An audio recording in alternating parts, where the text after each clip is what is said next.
Hello guys! Welcome back to our YouTube channel. It's me, Aina.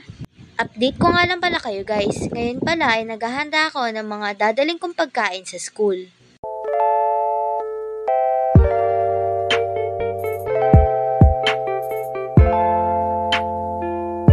Marahil guys ay nagtataka kayo kung bakit ako nakapang sibilyan.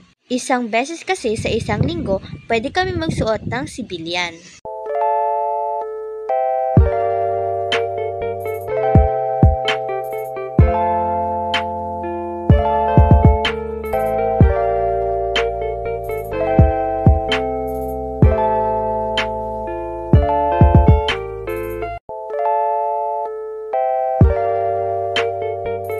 Nagsasapatos na nga pala ako guys.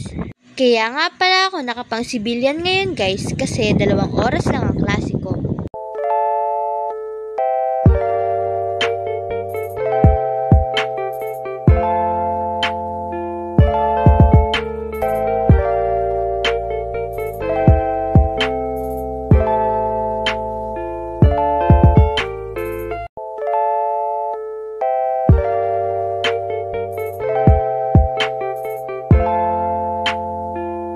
Yun lang muna guys, update ko na lang ulit kayo sa mga susunod na video.